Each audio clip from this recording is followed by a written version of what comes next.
Épisode 99. Mariano se présente à Ana Lucia, révélant son identité d'oncle. Soledad supplie Ana Lucia de ne pas laisser parler Mariano et insiste pour partager d'abord ses propres informations. Elle exhorte Mariano à l'écouter avant d'écouter son oncle. Cependant, Ana Lucia informe Soledad qu'il est trop tard et malgré ses précédents appels à la vérité, elle ne veut plus l'entendre. Remedios parvient à convaincre Ana Lucia de permettre à Soledad de révéler la vérité. Ernestina se confie à Mariano, révélant qu'Ana Leticia l'avait trompé en lui faisant croire qu'Ana Laura était responsable de l'accident qui a tué leurs parents. Ernestina sait maintenant qu'Ana Leticia est la seule coupable. Mariano confronte Ana Leticia, cherchant des explications sur la liaison de Marcelo avec sa sœur. Ana Leticia est déconcertée et réfléchit à la meilleure façon d'éliminer définitivement Ana Lucia. Épisode 100. Dans un état d'anxiété extrême et de larmes, Soledad informe Evaristo que Mariano a découvert son secret et envisage de lui retirer la garde de leur fille. Soledad implore Evaristo de l'aider à s'échapper avec Ana Lucia, mais il admet son impuissance à l'aider.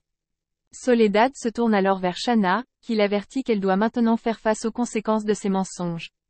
Soledad reproche à Ramiro d'avoir révélé la vérité, mais il affirme qu'elle n'a qu'à s'en prendre à elle-même. Il refuse de la laisser s'échapper avec Ana Lucia cette fois. Nerina conseille à Soledad de donner à Ana Lucia une chance d'entendre la vérité. Ana Leticia se fait passer pour Ana Lucia et tente de séduire Isidro. Iñaki se confie à Ana Leticia, révélant qu'il sait où se trouve sa sœur.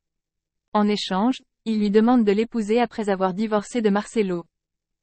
Épisode 101. Iñaki dit à Ana Leticia qu'il sait où sa sœur est dérangée et lui demande de lui accorder sa main une fois qu'elle aura divorcé de Marcelo. Cependant, Ana Leticia voit leur relation comme une simple aventure et exprime son amour pour son entreprise. Malgré sa position, Iñaki reste déterminé à la convaincre et à proposer le mariage si elle répond à sa demande. Santiago se confie à Mariano sur ses sentiments pour Ana Lucia et explique sa lutte entre deux personnalités et deux amours. Mariano lui demande d'analyser la vie de ses deux nièces. Ana Lucia demande à son oncle, qui est organisateur, d'organiser une rencontre avec sa sœur. Evaristo, de plus en plus touché par la maladie d'Alzheimer, refuse de reconnaître son petit-fils et finit par le licencier, recourant à la violence. Mariano et Claudia partagent un baiser, mais Mariano le regrette et demande à Claudia de l'oublier et de rester amis puisque son cœur appartient à quelqu'un d'autre. Cependant, Viridiana intervient. Épisode 102. Ramiro taquine Ana Laura à propos de son amitié avec Valentine mais elle le rassure que Valentine n'est qu'une amie et que Ramiro est le seul homme qu'elle aime. Ernestina propose un voyage de lune de miel à Ana Laura et Ramiro. Viridiana avoue à Giulietta qu'elle est tombée amoureuse de Mariano pendant qu'il changeait, mais elle reconnaît qu'il est un coureur de jupons. Ana Lucia découvre toute la vérité et demande à Santiago de rester loin d'elle. Épisode 103. Ana Leticia informe Facundo qu'elle divorce de Marcelo et qu'il la trompe avec sa sœur Pror. Facundo essaie de défendre son fils, mais Ana Leticia s'oppose fermement à lui. Elle promet de garder Marcelo loin de leur maison familiale. Nostalgique, Ana Lucia se souvient de son enfance avec Soledad. Tadeo demande à Giulietta de rester à l'écart de ses enfants parce qu'elle n'a pas été leur mère depuis les abandons. La police arrive au magasin de Viridiana sans avertir d'arrêter Soledad. Épisode 104. Santiago informe Mariano de sa tumeur au cerveau et de la nécessité d'une intervention chirurgicale immédiate, mais il n'a pas l'intention de subir l'intervention. Il aime profondément Ana Leticia et Ana Lucia, et il pense que leur réconciliation ne se produira qu'après son décès. Pendant ce temps, les policiers visitent le magasin de Santiago pour appréhender Soledad pour l'enlèvement d'un mineur, laissant Viridiana envisager une erreur. Au milieu de tout cela, Ana Lucia se confie à Remedios sur ses sentiments de haine envers Santiago, car elle se rend compte qu'il a joué avec ses émotions. Remedios fond en larmes et révèle que le temps de Santiago est compté. De plus, Ana Leticia poursuit ses poursuites séduisantes avec Isidro, qui devient énergique dans ses avances, ce qui conduit Iñaki à le tuer. Épisode 105. Facundo conseille à Ana Lucia de prendre ses distances avec son fils afin de sauver son mariage avec Ana Leticia. Cependant, Ana Lucia explique que Santiago, Marcelo souffre d'une tumeur au cerveau et qu'elle ne supporte pas de le quitter, surtout quand il lui reste peu de temps. Elle souligne que si Marcelo a besoin de l'amour d'Ana Leticia, Santiago a également besoin de son affection. Plus tard, Marcelo confronte Iñaki avec des photos de lui embrassant Ana Leticia, exigeant une explication. Malgré les tentatives d'Iñaki de se disputer, Marcelo refuse d'écouter et les deux rivaux s'engagent dans une bagarre. Enfin, Ana Lucia et Ana Leticia se réunissent. Épisode 106. Shanna rend visite à Soledad au centre de détention où elle est détenue pour enlèvement d'un mineur.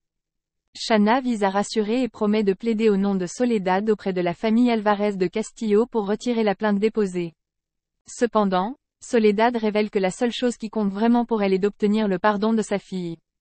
Pendant ce temps, Ana Lucia et Ana Leticia se retrouvent enfin, et Ana Leticia assume une façade compatissante. Elle laisse croire à sa sœur qu'elle aime toujours Marcelo mais préfère divorcer pour permettre à Ana Lucia de poursuivre son histoire d'amour avec Santiago. En larmes, Ana Lucia refuse et rend la bague offerte par Santiago. Ernestina se rend à la prison pour voir Valeria et y rencontre de manière inattendue Soledad. Ernestina révèle la survie d'Ana Lucia et raconte son parcours en tant que mère adoptive, ce qui laisse Ernestina mal à l'aise. Dans un autre développement, Mariano exprime son amour pour Viridiana et son désir de l'épouser, mais il doit d'abord assurer l'avenir de ses nièces bien-aimées. Enfin, Shanna informe Ana Lucia de sa grand-mère. Épisode 107. Ana Leticia implore Valentin de l'aider à séparer Ana Laura de Ramiro, mais il refuse. Alors qu'elle le menace, Valentin lui rappelle qu'il est en possession d'informations hautement incriminantes à son sujet, notamment concernant sa présence aux côtés de Gina le soir de sa disparition. Ernestina révèle à Léonore qu'elle partage un lien fraternel et qu'elles doivent en informer la famille. Ana Leticia surprend toute leur conversation. Facundo assassine Evaristo. Épisode 108. Ana Leticia découvre que Léonore est sa tante, que sa grand-mère a l'intention de l'inclure dans le testament et que son oncle bien-aimé Mariano a également prévu de donner la moitié de sa fortune à Ana Lucia. Remplie d'une colère intense, sur le point de perdre une part importante de ce qu'elle considère comme le sien, elle réfléchit à l'approche optimale pour manipuler la situation en sa faveur. Giulietta surprend Sandro, son mari, en train de s'embrasser passionnément avec une autre femme. Une vive dispute s'ensuit, au cours de laquelle Sandro révèle à Giulietta que Denise, la femme qu'il embrassait, est sa fiancée depuis longtemps. Il révèle en outre qu'il a récemment appris que Denise avait abandonné son premier mari, Taddeo, et ses deux fils. Sandro exprime son dédain de la manière la plus dure possible. En observant la conduite d'Ana Leticia autour de son oncle, Viridiana devient convaincue qu'elle nourrit des sentiments amoureux pour lui. Elle se confie à Mariano, mais il refuse d'y croire. Ana Leticia s'approche du chevet de sa grand-mère pour l'informer qu'elle est obligée de demander le divorce en raison de la liaison de Marcelo, qui n'est autre que sa sœur, Ana Lucia. Accablée, Ernestina, déjà frêle, connaît un nouvel accès de détresse. Viridiana laisse croire à Mariano qu'elle ne souhaite plus poursuivre leur relation. Épisode 109. Ana Lucia rend visite à Soledad en prison. Elle reconnaît comprendre les raisons qui l'ont amenée à mentir toutes ces années mais avoue que le pardon est hors de sa portée. Javier montre à Iñaki une vidéo mettant en scène Ana Leticia et lui-même portant le corps sans vie d'Isidro. Il confie à Iñaki qu'Orlando possède ces enregistrements et exige une somme d'argent conséquente pour empêcher qu'ils soient remis aux autorités. Javier tente de justifier ses actes, déclarant qu'Isidro avait l'intention de nuire à Ana Leticia et qu'il cherchait simplement à lui apprendre une leçon, mais malheureusement, cela s'est soldé par un arrêt cardiaque. Ramiro découvre que son père est en fait responsable du stratagème frauduleux dont Valeria est accusée. Pris au piège, Edmundo se suicide. Épisode 110. Viridiana défend passionnément Soledad à Ana Lucia, déversant l'amour profond qu'elle a toujours tenu pour elle. Pris entre son ressentiment envers Soledad et son angoisse en témoignant de son immense malheur, Ana Lucia se retrouve dans un dilemme difficile. Valentin croit à tort qu'il emmène Ana Laura pour rencontrer sa sœur, Ana Lucia. Cependant, à l'insu de lui, il accompagne en fait Ana Leticia. Se faisant passer pour Ana Laura, elle continue de dire les choses les plus terribles à propos de Ramiro. Mariano accompagne Ana Lucia alors qu'elle rend visite à sa grand-mère. Submergée par la vue de sa petite fille, Ernestina l'offre d'amour sans limite. Facundo tente de manipuler la situation pour empêcher le divorce de son fils. Toujours adepte à la division des semis pour gagner un avantage, Ana Leticia prétend une fois de plus être Ana Lucia, cette fois révélant à Ana Laura qu'elle est la maîtresse de Ramiro. Épisode 111. Ana Lucia confie à Ernestina qu'elle aime toujours Santiago mais a décidé de lâcher leur relation, car elle ne veut pas être la cause du divorce de sa sœur. Elle informe sa grand-mère qu'elle prévoit de se distancier et de reconstruire sa vie loin de Santiago. Ana Leticia rend visite à Ana Laura, en supposant l'identité d'Ana Lucia et avoue à sa sœur qu'elle ne peut pas se résoudre à quitter Marcelo, Santiago en raison des enjeux financiers élevés impliqués. Elle croit fermement que la fin de la relation est hors de question, malgré sa propre détresse émotionnelle. Viridiana rend visite à Soledad en prison et l'informe que bien qu'elle ne lui ait pas pardonné ses actions passées, elle a engagé un avocat pour le défendre. Mariano révèle à Ana Lucia qu'Ana Leticia et Marcelo se dirigent vers un divorce, mais Ana Lucia refuse de laisser sa sœur sacrifier son mariage. Elle croit toujours fermement qu'Ana Leticia est profondément amoureuse de son mari.